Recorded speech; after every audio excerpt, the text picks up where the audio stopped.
mahasiswa bersama Adkesman. Nah, di podcast kali ini kita itu bakal ngobrol bareng, berbagi cerita, dan juga berbagi pengalaman-pengalaman yang mungkin sangat relate banget ya sama teman-teman yang di rumah gitu. Oke, sebelumnya perkenalkan aku Dela sebagai moderator pada podcast kali ini. Nah, di episode perdana kali ini aku nggak sendiri nih. Aku ditemani sama narasumber-narasumber yang keren yang nemenin kita buat mungkin mereka bisa berbagi wawasannya, berbagi pengalamannya sama kita ya. Boleh nih dari teteh-tetehnya, boleh diperkenalkan. Oke semuanya, perkenalkan aku Fatia Alfat dari Keperawatan Angkatan 2023. Aku sekarang semester 5 di Keperawatan SPOK UPI. Halo semuanya. Halo Teteh. Halo semuanya, perkenalkan aku Audrey Oktara Madika. Aku sebagai mahasiswa keperawatan FPLKUPI angkatan 2024. Sekarang aku semester 3. Halo, teteh-teteh, senang banget ya bertemu sama kalian di hari ini. Gimana nih kabarnya? Semoga baik ya. Baik juga teteh-teteh. Alhamdulillah baik. Oke, alhamdulillah baik teman-teman. Nah, kita itu di sini akan melakukan podcast mengenai menjawab satu pertanyaan yang kalian isi di Google Form di Ngobama. Pertanyaannya itu adalah, Kak, aku tuh suka khawatir sama kemampuan aku menghadapi materi kuliah. Aku ngerasa bukan orang yang pintar, gampang banget hilang fokus, terus juga susah menghafal nih. Nah, pertanyaan ini tuh kayak relate banget gak sih sama kita sebagai mahasiswa gitu ya.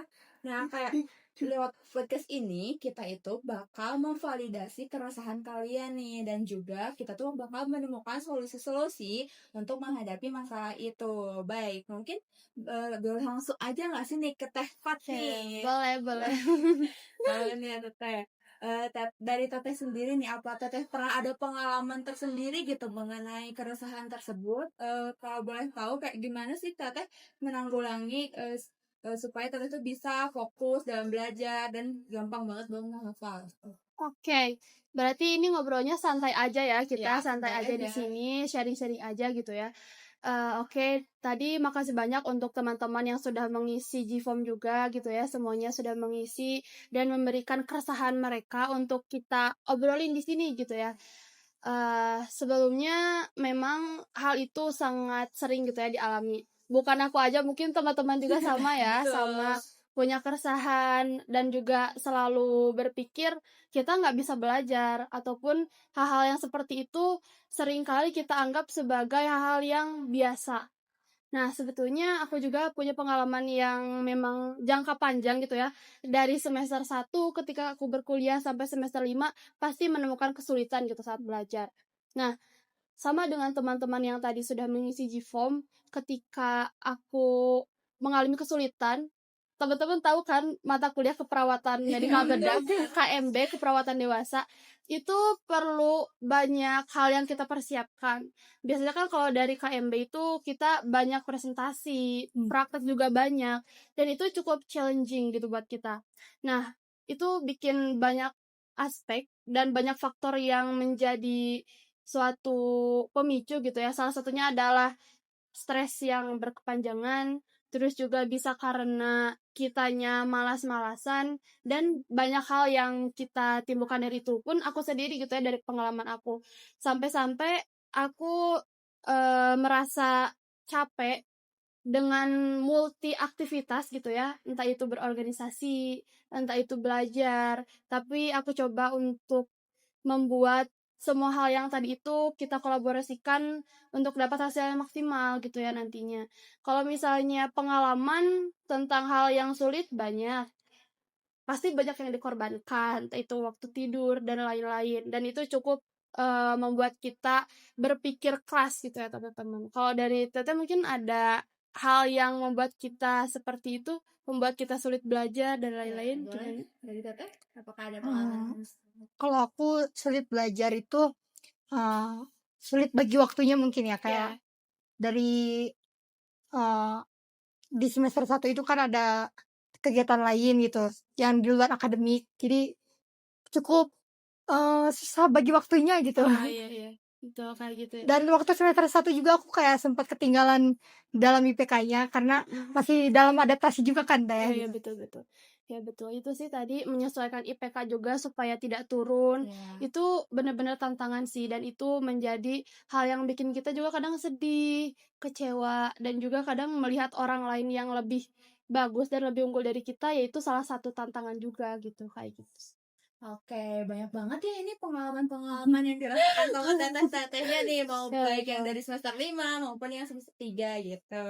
Nah, boleh kasih tips gak nih buat teman-teman gitu? Ada tips buat belajarnya gitu, gimana Oke. supaya si pembelajaran ini efektif gitu. Oke, kalau buat tips sebetulnya aku juga pernah membaca suatu hal gitu ya yang menarik perhatian aku. Nah, jadi kita itu sebetulnya selalu sering dihadapkan dengan fase flow state namanya.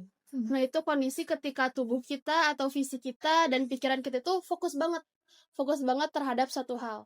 Aku kasih contoh yang gampang, misalnya nonton drama Korea. Nah, nonton drama Korea, Nonton dong.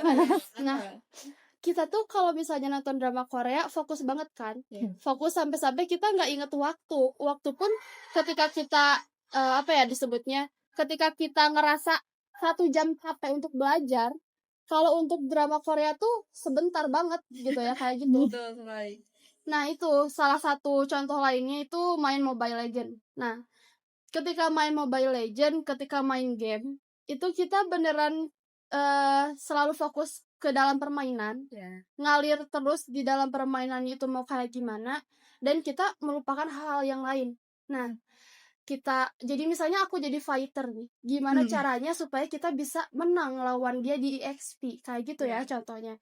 Terus juga kalau main Roblox kan ya, Betul. suka main Roblox kan? Iya dong. Ya.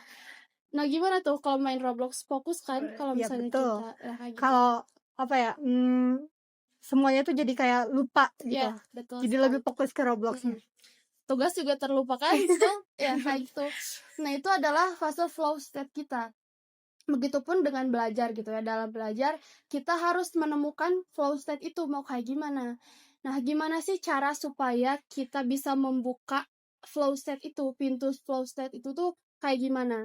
Nah, kita itu ada dihadapkan dengan sistem yang aku akan analogikan lagi kepada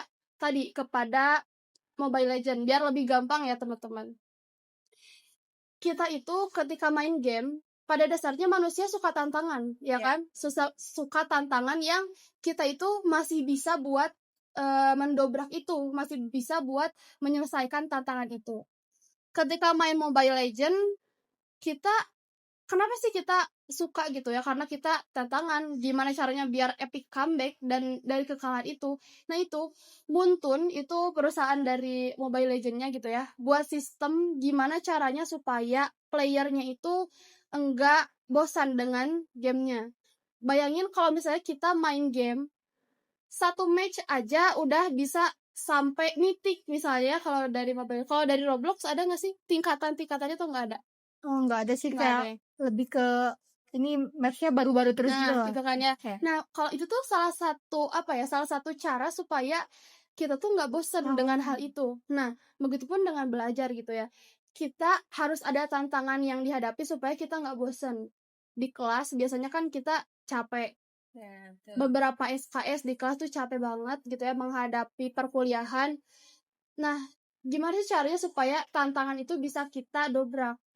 Aku kalau didasarkan pada pengalaman aku gitu ya ketika belajar, misalnya 1 minggu atau 5 hari sebelum ada ujian, aku berusaha bukan menghafal tapi memahami apa yang harus aku pahami. Misalnya aku ambil contohnya keperawatan maternitas. Nah, keperawatan maternitas itu kan cukup kompleks ya materinya. Coba kita diawali dengan membaca dulu, kita baca-baca dulu, terus kita catat ulang dengan apa yang sudah kita tangkap dari materi yang barusan gitu, dari keperawatan maternitas. Nah, tantangannya adalah gimana caranya supaya ujian kita nilainya bagus dan sempurna, betul? Seperti itu kan ya. Nah, sekarang aku akan memanfaatkan AI. Aku biasanya pakai Cloud AI atau ChatGPT biasanya yang umum ya, yang umum digunakan. Boleh tuh, guys. Iya, betul Cloud sekali. Itu kita gimana caranya supaya kita dapat contoh soal dari materi yang kita dapat. Biasanya kan kita suka bikin apa ya, makalah. Iya. Bikin makalah. Kita upload makalah itu ke AI tersebut supaya kita bisa coba nyari contoh soal yang sudah kita tulis materinya di makalah. Muncul tuh kan ya, Iya. muncul beberapa soal-soal yang udah kita apa namanya, yang udah ada di makalah gitu, yang terhubung dengan materinya seperti apa, kita coba jawab satu-satu. Dan disitulah tantangannya teman-teman. Itu rutin aku lakukan sampai sekarang karena kita bukan cuma harus menghafal, tapi memahami dari materinya itu seperti apa gitu. Kalau misalnya, oh sorry, boleh gimana? Oke, dilanjut aja berarti ya. Iya tadi materinya kita harus pahami dan juga bukan tentang menghafal itu. Nah, jadi kita harus pahami, mencoba mendobrak tantangan itu dengan cara tadi, dengan cara yang apa namanya, cari soal dan kayak gitu. Terus ada yang kedua itu metode Feynman. Itu Feynman tuh salah satu fisikawan dari Amerika namanya Richard Feynman. Dia itu mengatakan ataupun sudah apa ya namanya? Sudah melakukan penelitian tentang bagaimana caranya supaya kita bisa belajar dengan efektif. Nah, caranya itu dengan mengajarkan kepada orang lain. Oh, iya. Ya, mengajarkan kepada orang lain. Pernah aku ketika tingkat 1 atau tingkat 2 gitu ya, aku lupa. Itu aku diberi tugas oleh izin Bapak Padika, oleh Padika Darmansyah. Itu tugasnya kita harus menjelaskan materi tentang IPE dan IPC, interpersonal collaboration dan education. Nah, itu harus kita jelaskan kepada program studi yang masih berkaitan, misalnya gizi, kedokteran, terus ada apa lagi ya lupa. Nah, itu waktu itu aku berkesempatan menjelaskan kepada anak kedokteran. Ada itu. Wow. Kak Suli itu namanya, Kak Suli. Oh Kalau iya. misalnya nonton ini tahu kan ya? Nah, itu Kak Suli. Nah, aku menjelaskan tentang IPE dan IPC. Dan apa yang aku lakukan, aku berusaha keras untuk mempelajari itu. Di hari itu juga ya harus take video gitu ya sama anak-anak yang lain. Nah, itu hasilnya aku dari semester lalu berapa tahun lalu sampai sekarang aku masih ingat materi itu. Dan itu menjadi memori jangka panjang. Nah, kayak gitu. Jadi itu metode yang sangat efektif menurut aku. Nah, yang terakhir kita harus tahu apa sih namanya sistem di otak dan juga jenis-jenis memori itu apa aja gitu. Nah, ada namanya itu memori sensorik. Itu alat panca indera kita gitu ya. Biasanya itu selalu apa namanya ya, memori yang sebentar. Ketika kita melihat sesuatu, oh ini warnanya hijau. Itu kita langsung lupa lagi ketika kita beberapa detik kemudian itu warna apa ya tadi. Nah, kayak gitu. Nah, itu bisa diteruskan ke short long term memory gitu ya. Bukan, jadi itu tuh buat memori jangka pendek yang sudah diteruskan tadi dari sensorik. Nah, kayak gitu. Nah, biasanya kan kita lihat di TikTok itu ada kan yang short video. Oh iya, Nah, iya, itu kan. ada. Nah, biasanya ketika kita ngelihat itu, kita pasti lupa beberapa detik lalu, Iya. beberapa menit lalu, bahkan 1 jam pun lupa gitu ya dengan hal itu. Itu disebut dengan short term memory. Jadi kita punya memori yang di hipokampus. Jadi nanti pusat untuk apa namanya, menyimpan memori. Nah, itu di sana di hipokampus. Nah, itu bisa dimanfaatkan cara belajar kita yang tadi dengan cara apa namanya, mengajarkan kepada orang lain supaya apa? Supaya bisa masuk memorinya ke jangka panjang atau long gitu ya, long term memory. Nah, gimana sih cara kita supaya apa yang kita ingat tuh bisa nyampe ke situ, bisa nyampe ke ingatan jangka panjang. Teman-teman pernah nggak datang ke tempat yang baru? Pernah kan pasti. Nah, misalnya ke UPI, teman-teman mahasiswa baru yang baru datang ke UPI pasti masih asing gitu ya dengan lingkungan-lingkungan di FPOK. Kita belum tahu ini kelasnya di mana. Kita belum tahu di mana sih FIP itu di mana. Misalnya kan biasanya suka pada jalan di FIP Mart ya. Nah, kayak gitu. Nah, kita kalau pertama kali nggak tahu kan ya.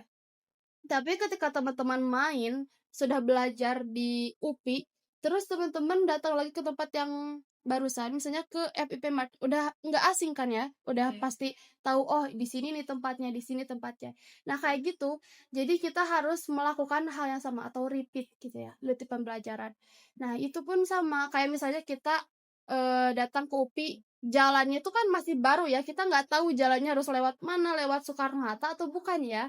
Nah, ketika kita udah sering lewat ke situ, itulah, bukan akibat, hasil dari kita sering datang ke situ, kita jadi ingat memori jangka panjang kayak gitu. Begitupun dengan belajar ya teman-teman, kalau misalnya belajar terus-terusan diulang, tiap pagi misalnya kita mau datang ke kampus, kita coba mengingat lagi atau membaca lagi materi-materi yang sebelumnya, itu bisa menjadi salah satu cara. Begitu sih kalau dari aku. Boleh kalau dari Teteh? Kalau dari aku nggak punya cara yang spesifiknya gitu ya, aku paling kayak cara-cara umum.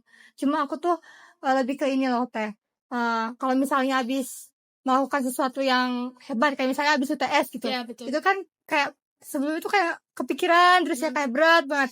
Iya. Tapi kalau selesai ngerjain UTS tuh aku kayak self reward gitu. Iya. Mau sekecil apapun, kayak habis UTS aku beli es krim di kantin FIP. Iya. Itu pun kayak udah bikin aku senang gitu loh Teh. Dan jadi kayak setiap mau melakukan sesuatu tuh aku jadi mikirin ke depannya tuh kayak aku bakal mendapatkan ini gitu. Oh, Jadi iya. kayak udah ditarget, paling kayak lebih kalau habis melakukan sesuatu aku kayak makan enak atau meluangkan waktu buat main Roblox gitu, Iya, sebagai gantinya, sebagai ganti dari aku belajar terus-terusan gitu Iya, kan. benar-benar. Mungkin gak yang segitu. Iya sih. Oke. Nah, guys, boleh dicatat ya tadi tips-tipsnya dari narasumber hebat kita. Oh, banyak sekali gak sih tips-tipsnya, keren-keren. Apalagi ini buat kalian yang main ML atau Roblox gitu ya. Itu kan bisa dicontohin juga ke belajar gitu. Iya, Cuman ke game, oke? Nah, selanjutnya nih, Teteh. Ada nggak sih kayak misalkan motivasi buat orang-orang yang ngerasa insecure atau minder gitu karena kayak dia tuh nggak bisa kayak orang lain gitu? Ada nggak Teteh tipsnya? Oke, insecure ya, itu hal yang sangat wajar, bukan sangat wajar tapi memang manusiawi gitu ya, ketika orang-orang punya rasa insecure, punya minder gitu terhadap suatu pencapaian orang lain. Nah, itu hal yang sebetulnya bisa kita cegah atau bisa kita lawan gitu ya, si insecure ini. Nah, yang pertama, kita tingkatkan self awareness kita. Ketika kita tahu apa sih yang dibutuhkan sama kita gitu, sama diri sendiri. Misalnya orang lain itu bisa baca puisi, tapi kita nggak bisa baca puisi itu, dan kita jangan memaksakan. Cari potensi atau gali potensi yang kita punya supaya kita bisa sampai beraktualisasi diri kayak gitu. Jadi penting banget buat mengetahui tubuh kita ini atau diri kita itu apa sih yang diperlukan. Kayak misalnya belajar. Ketika kita termotivasi dengan mata kuliah yang favorit, misalnya keperawatan medikal bedah atau keperawatan maternitas dan hal-hal yang lain, itu bisa jadi salah satu hal yang jadi jadi support kita buat terus untuk belajar gitu, meningkatkan self awareness kita, tahu tubuh kita itu tahu tubuh kita itu kebutuhannya itu seperti apa. Nah, kayak gitu. Kita capek dengan tugas-tugas ini, ya silahkan kalian istirahat. Kayak tadi misalnya kita beli es krim, terus banyak banget hal yang bisa dilakukan, tapi dengan catatan kita juga tidak boleh terlalu terlena, tidak boleh terlalu, ya udahlah, karena capek nggak usah ngerjain. Ya udahlah, kita punya tugas di organisasi nyusun proposal, kita tinggalin, jangan kayak gitu. Itu malah jadi maladaptif nantinya ya teman-teman. Nah, terus kadang kita juga cemas gitu ya, cemas dengan suatu keadaan ketika kita nggak bisa presentasi. Misalnya kita mau presentasi, kalau misalnya respon tubuh kita itu ada yang namanya fight or flight. Itu di keperawatan jiwa nanti teman-teman pasti belajar gitu ya. Nah, ketika kita ngerasa takut, ketika diri kita merasa itu adalah ancaman, kita tuh punya dua pilihan.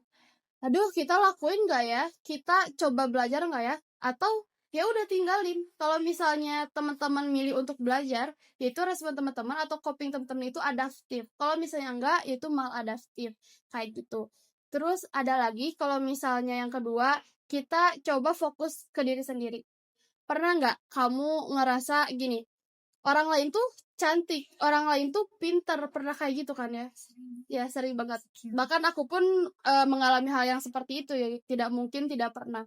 Nah, ketika orang lain pintar dan kita malah mengeluh, apakah ada perubahan di diri kita? Enggak ada kan ya. nggak ada. Makanya ya itu pilihannya tadi, apakah teman-teman mau coba belajar atau teman-teman udah nggak usah ngapa-ngapain. Dengan orang lain belajar tuh bisa 1 jam, misalnya mereka hafal 1 jam. Kita harus menghafal itu dalam waktu 2 jam. Kita pilih aja apakah kita mau belajar 2 jam tapi punya ilmu yang sama dengan dia, atau kita mau diem dengan nggak dapat apa-apa. Yang ketiga yang tadi, stop membandingkan diri kita dengan orang lain. Kita itu hidup dan lahir di tempat yang berbeda dan hidup di lingkungan yang berbeda. Coba aku dari Garut ya teman-teman. Kalau kamu dari mana? Aku dari Karawang. Dari Karawang. Kalau aku sendiri dari Subang. Dari Subang. Kita beda-beda. Ya. Tempat tinggalnya beda dan lain-lain gitu ya. Kita hidup dengan lingkup yang berbeda. Jadi untuk apa kita merasa kita itu perlu meningkatkan diri tapi dengan insecure itu, dengan rasa cemas dan lain-lain gitu. Jadi makanya kalau misalnya teman-teman merasa seperti itu boleh dikurangi, pasti ada. Tapi yang perlu kita ingat, kita itu tidak sama teman-teman, genetik kita juga beda gitu ya teman-teman. Makanya penting sekali untuk memahami diri sendiri seperti tadi yang aku katakan. Yang terakhir itu ada tingkatin tujuan hidup kita atau bangun tujuan hidup kita. Kalau di keperawatan itu, di asuhan keperawatan ada namanya SMART gitu ya. Nanti teman-teman akan tahu, boleh dicari sendiri SMART itu apa, itu metodenya. Yang pasti SMART itu spesifik, measurable, A-nya itu achievable atau dapat digapai gitu ya. Dan R-nya itu disebutnya, aku lupa, astagfirullah, maaf ya teman-teman. Relevan. Jadi teman-teman kalau punya tujuan harus relevan sama diri kita. Yang tadi itu ada T, ada time bound. Teman-teman harus tentuin batas waktunya. Kita mencapainya dalam waktu 5 hari ke depan kah? Atau itu tujuan kita jangka panjang, misalnya 5 tahun ke depan mau ngapain. Seperti itu teman-teman. Ya, betul. Kayak bagus banget ya guys. Boleh nih dari Teh Audrey, gimana nih pendapatnya? Kalau aku juga sama ke poin yang ketiga tadi, kayak gak usah terlalu membandingkan sama orang lain teman-teman, karena setiap orang tuh punya kelebihannya masing-masing. Kayak misalnya Tete kelebihannya dari tadi main Mobile Legends. Tete gak bisa kan main Roblox. Iya, gak bisa. Aku gak bisa sama sekali main Mobile Legends. Jadi aku main Roblox. Ya, gitu teman-teman. Betul sekali teman-teman. Atau kayak kalau misalnya kalian insecure, teman kalian bisa di mata kuliah PKDM. Nah, kalian bisa, mungkin kelebihan kalian itu dari komunikasi, seperti itu. Bisa diterapetik, guys. Betul sekali. Jadi banyak banget yang bisa kita lakuin. Kalau misalnya kita nggak bisa ke perawatan medika bedah, kita bisa misal ke perawatan gawat darurat dan lain-lain seperti itu. Ingat ya guys, kata-kata dari teteh-teteh narasumber yang keren kita ini harus dicatat nih, catat baik-baik sama kalian. Oke nih, yang terakhir nih pertanyaan buat teteh-tetehnya. Kan kadang kita tuh kalau belajar tuh suka mumet gitu ya, kayak suka, aku belajar terus pusing gitu. Nah, dari teteh-teteh nih biasanya healingnya itu, healingnya gimana nih? Boleh tuh. Coba kalau dari kamu gimana? Kalau dari aku, pertama itu aku main sama temen ya, kayak habis kelas tuh aku pasti, guys mau makan di mana, guys mau main di mana, itu kayak bener-bener healing banget. Kayak terserah deh dunia mau ngapain, yang penting aku main sama temen. Iya benar. Tapi jangan lupa waktu ya guys. Terus yang kedua itu, yaitu aku menyempatkan waktu buat kasih hadiah buat diri aku sendiri, entah itu makan yang enak gitu. Terus sama meluangkan waktu buat main game, main Roblox. Kalian main Roblox gak teman-teman? Iya tuh yang main Roblox gitu. Kalau mau mabar sama Audrey boleh di face aja. Cek aja. Kalau dari aku, sebetulnya aku sering banget mumet, bahkan capek gitu ya, dan pengen nangis sendiri gitu ya. Entah itu karena belajar, karena tugas kuliah, karena organisasi, karena semuanya deh. Ya aku lakukan itu sebenarnya rest, istirahat dulu gitu ya, tidur. Terus juga yang paling sering aku lakukan itu nonton. Misalnya aku nonton di BIP, atau enggak di mana ya, di Pasca tuh kan ya, suka nonton. Banyak kok yang bisa kita lakukan. Kalau misalnya teman-teman nggak punya uang, misalnya uangnya habis, bisa kok jalan-jalan aja sendiri. Di mall juga sebenarnya nggak perlu belanja ya, kita juga bisa ngeliat. Iya betul, me time aja. Terus aku juga karena suka nonton, jadinya suka nonton drama Korea juga. Itu jadi healing tersendiri lah. Kita ngelihat yang genrenya romance atau enggak horor itu seru banget kayak gitu. Atau enggak kita jajan ke Gerlong kayak gitu sih. Kalau misalnya anak UPI kan jajan ke Gerlong ya teman-teman kayak gitu sih. Kalau healingnya Boleh aku. tips jajanan enak Gerlong. Tips jajan anak Gerlong apa ya teman? Aku dulu boleh ya? Boleh. Kalau aku makanan aja ya, makanan berat. Boleh. Aku suka buat Asoka, guys. Oh, Ahsoka. Kalian harus cobain. Betul, Asoka kayak gitu. Kalau aku banyak sih ya kalau misalnya di Gerlong, kalau misalnya teman-teman anak UPI, teman-teman harus ke Cempaka, itu makanannya banyak banget, ada cimol, Wow. ada spaghetti ya pokoknya banyak. Boleh tuh ya yang mau jajan-jajan di daerah UPI gitu, boleh ke Betul. Gerwang atau ke Cempaka. Betul. Oke, gak terasa ya ternyata kita itu sudah ada di penghujung podcast. Wow. Nah, mungkin dari teteh-tetehnya sendiri ada kata-kata penutup gak nih buat teman-teman yang ada di rumah? Boleh nih. Oke, kalau dari aku tetap semangat terus teman-teman. Jangan lupa yang tadi sudah disampaikan. Semoga bisa membuat teman-teman juga berpikir gitu kalau kita itu punya kelebihan dan kekurangan masing-masing. Jadi tetap semangat, apalagi anak UPI, anak kosan itu harus ekstra. Gitu teman-teman. Kalau aku nggak ada kata-kata sih, aku adanya pantun nih teman-teman. Kayak gini ya pantunnya. Masuk server Roblox buat hiking. Cakep. Main Roblox sama temen biar ceria. Cakep. Kalau belajar mah nggak usah dibikin pusing. Kalau kamu udah usaha, udah pasti bisa. Wow, mantap. Guys. Oke, nah di diskusi kita kali ini kita tuh mendapatkan beberapa poin penting ya guys. Yang pertama, gak apa-apa nih kalian cemas gitu akan kemampuan kalian, tapi aku harap kalian tidak cemas yang berlebihan. Dan yang kedua itu, kalian itu bisa belajar dengan kayak karakteristik kalian sendiri. Misalkan kalian bisa belajarnya tuh di luar, atau kalian tuh tipe yang belajarnya di dalam kelas, itu terserah kalian gitu. Dan yang ketiga itu, kemampuan itu bisa dilatih. Ingat, manusia tidak ada yang sempurna, guys. Jadi, kalian itu harus bisa melatih kemampuan kalian sendiri dan jangan hanya menyerah gitu ya. Baik, sebelumnya terima kasih banyak gitu ya kepada Oke, narasumber-narasumber yang Terima hebat kasih juga kali ke ini. moderator yang sangat keren. Sangat-sangat kayak pengalamannya tuh banyak banget gitu ya, dan gitu tuh kayak menambah wawasan kita juga gitu. Terima kasih banyak teteh-teteh, dan semoga setelah podcast kali ini kita itu dapat menjadi manusia yang lebih baik lagi. Kita itu tidak menjadi orang yang gampang insecure, dan kita tuh menjadi lebih memahami diri sendiri. Oke guys, terima kasih telah menonton podcast kali ini.